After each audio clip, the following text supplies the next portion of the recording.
Hi అండి, అందరికీ నమస్తే. నేను మీ సునీల్ మద్దాల.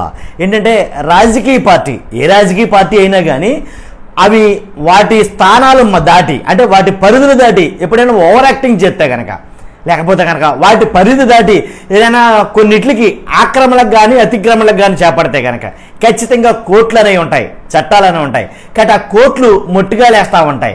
అలాగే గత గవర్నమెంట్లో చాలాసారి వైసీపీ పార్టీకి అలాగనే జరిగింది.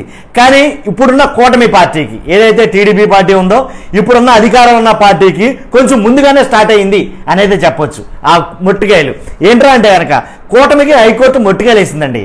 ఎందుకురా ఏ విషయం గురించి అనే ముందు, నేను వీడియోలోకి వెళ్ళే ముందు నాదో రిక్వెస్ట్ ఉంది, ప్లీజ్ మర్చిపోద్దు. నాకు మోటివేషన్గా ఉంటుంది, ఒక లైక్ అయితే చేయండి.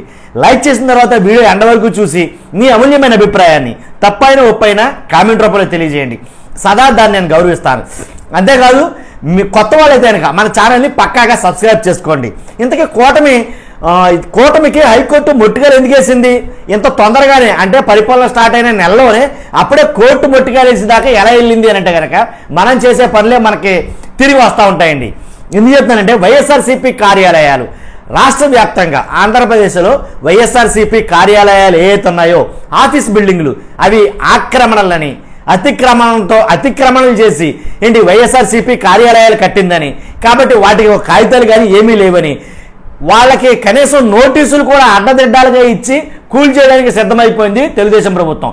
ఇది యాక్చువల్గా అయితే కనుక వాస్తవం మాట్లాడాలంటే కనుక ప్రతి ఒక్కళ్ళని ఎవరిని అడిగినా చెప్పే మాట ఏంటంటే కనుక కక్ష సాధింపు చర్యల్లో భాగమే, దాంట్లో ఎలాంటి డౌట్ లేదు అనేది కానీ చెప్తారు. వాస్తవంగా కూడా అంతేలేండి. కక్ష సాధింపు భాగాలు కాకపోతే ఎందుకు గుర్తుకు వస్తాయి ఇటువంటివన్నీ? కాబట్టి ఏంటంటే ఏదో రకంగా పార్టీని బదనాం చేయాలనే ఉద్దేశంతో ఎలాంటి చర్యలు చేపడతా ఉంటాయి రాజకీయ పార్టీలు. కానీ వాళ్ళకి ఒక స్టెప్ ముందుకు ఒక అడుగు ముందుకేసి టీడీపీ ప్రభుత్వం అలాగే కూటమి ప్రభుత్వం అనాలి. కాబట్టి ప్రభుత్వం ఏం చేసిందంటే కనుక చెప్పా పెట్టకుండానే కార్యాలయాలు కూల్చేటానికి రంగం సిద్ధం చేసుకుంది. ఒక కార్యాలయాన్ని ఆల్రెడీ కూర్చేయడం జరిగింది. అది రాష్ట్ర ప్రజలు మొత్తం చూశారు. అలాగే మిగిలిన అన్ని జిల్లాల్లో అన్ని కార్యాలయాలకి సుమారుగా 26 అనుకుంటా, 22, 23 ఉన్నట్టున్నాయి. మొత్తం అన్ని కార్యాలయాలకి నోటీసులు అయితే కనుక ఇవ్వడం జరిగింది. వెంటనే వీళ్ళు కోర్టుకు వెళ్ళడం జరిగింది. కోర్టుకు వెళ్ళినప్పుడు కోర్టు దాన్ని పూర్తిగా అబ్జర్వ్ చేసి స్టడీ చేసి కొన్ని మాటలైతే మాట్లాడింది.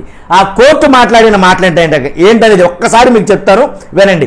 ఎవరు చెప్పారంటే కనుక హైకోర్టు న్యాయమూర్తి జస్టిస్ బొప్పూడి కృష్ణమోహన్ గారు కొన్ని ఉత్తర్వులు అయితే ఇచ్చారు. అవేంటో చెప్తాను చూడండి. ఏదైతే కూటమి చర్యలను అడ్డుకుంటూ హైకోర్టు కీలక ఆదేశాలు జారీ చేసింది. ప్రజా ప్రయోజనాలు ప్రభావితం అవుతుంటే మినహా కోల్చడానికి వీల్లేదు. అంతేకాదు అతిక్రమణలు స్వల్పం, సాధారణం, అప్రధానం అయినప్పుడు కోల్చరాదు. విచక్షణ అధికారాన్ని ఉపయోగించేటప్పుడు నిష్పాక్షికంగా ఉండాలి. ఏ ప్రభుత్వం అయినా సరే ఏ నిర్ణయం తీసుకున్నా చట్ట నిబంధనలకు అనుగుణంగానే లోబడి ఉండాలి. అంతేకాదు అదనపు వివరణలు, డాక్యుమెంట్లు తీసుకుని విచారించండి. అంతేకాదు అవసరమైనప్పుడల్లా వైఎస్ఆర్సీపీ వాదనలు వినాలి. ఖచ్చితంగా రికార్డులు, సంబంధిత భవనాలను పరిశీలించాలి. మొత్తం ప్రక్రియ ముగిసే వరకు కార్యాలయాలపై ఎలాంటి చర్యలు తీసుకోవద్దు, కఠిన చర్యలు అసలే తీసుకోవద్దు. హైకోర్టు న్యాయమూర్తి చెప్పినటువంటి కొన్ని జారీ చేసినటువంటి కీలక ఆదేశాలండి ఇవి వాస్తవంగా అయితే కనుక. కాబట్టి ఏంట్రా అంటే కనుక వైఎస్ఆర్సీపీ తరపు న్యాయవాది ఆయన వాదిస్తూ ఏదైతే మేము కట్టేమో అవన్నీ కూడా ఆక్రమణ కాదు, అతిక్రమణ కాదు, ఏంటి చట్టానికి లోబడే, ఏదైతే చంద్రబాబు నాయుడు గారు గవర్నమెంట్ గతంలో ఉందో అప్పుడు తీసుకొచ్చిన చట్టం ఏదైతే ఉందో ఆ చట్టానికి లోబడే మేము లీజుకు తీసుకోవడం జరిగింది, వాటిని బిల్డింగ్లు కట్టడం జరిగింది, చట్టానికి లోబడే చేస్తాం. అప్పుడు మేము అడిగినప్పుడు పర్మిషన్లు ఏ స్థలానికైతే బిల్డింగ్ కట్టుకోవడానికి పర్మిషన్ ఇచ్చారో, ఏ స్థలానికైతే బిల్డింగ్ కట్టుకున్నప్పుడు ఆల్రెడీ పర్మిట్లు ఇచ్చారో, అప్పుడు లేదా అధికారులకి, అప్పుడు తెలియదు అధికారులకి ఒకవేళ ఆక్రమణ కానీ అతిక్రమణ కానీ అయితే కనుక అప్పుడు వచ్చి అడ్డగించాలి కదా, అప్పుడే వచ్చి కోల్చాలి కదా. ఇన్నేళ్ల కాలంలో బిల్డింగ్ కట్టిన ఇన్ని సంవత్సరాలకే ఇప్పుడు ఎందుకు గుర్తుకొచ్చింది? ఇది రాజకీయ కక్ష కాకపోతే మరి ఇంకేంటి? ఇదేనండి వాళ్ళు ప్రశ్నించింది. కాబట్టి దీనికి సమాధానాలు లేవు. అందుకని హైకోర్టు న్యాయమూర్తి గారు ఖచ్చితంగా మొట్టికాయలు వేయడం జరిగింది అనమాట. ఇప్పుడు గుర్తుకొచ్చిందా మీకు మాత్రం? నిజంగా మీరు కోల్చాలనుకుంటే కనుక అలా కోల్చడానికి కుదరదు. ముందు వాదోపవాదనలు వినాలి. తర్వాత చట్టానికి లోబడి ఏది చేసినా చేయాలి. కోల్చటం అనేది అనైతికం, కోల్చటానికి మీకు హక్కు లేదు, కోల్చొద్దు. ఒకవేళ ప్రజా ప్రయోజనాల దిశ ప్రజలకి ఏదైనా ప్రజలకు నష్టం కలిగితే కనుక, అత్యవసరంగా జరిగితే కనుక అప్పుడు అలాంటి చర్యలు తీసుకోవాలనేది దాని మీద ఆలోచించాలి. అంతేగాని కోల్చడానికి అసలు కుదరదు, ససేమిలో ఒప్పుకోమని చెప్పేసి తగ్గొట్టేసింది అక్కడ. కాబట్టి ఇక మీదట ఏది చేయాలని సరే ఖచ్చితంగా కోర్టు అనుమతి తీసుకోవాల్సిందే.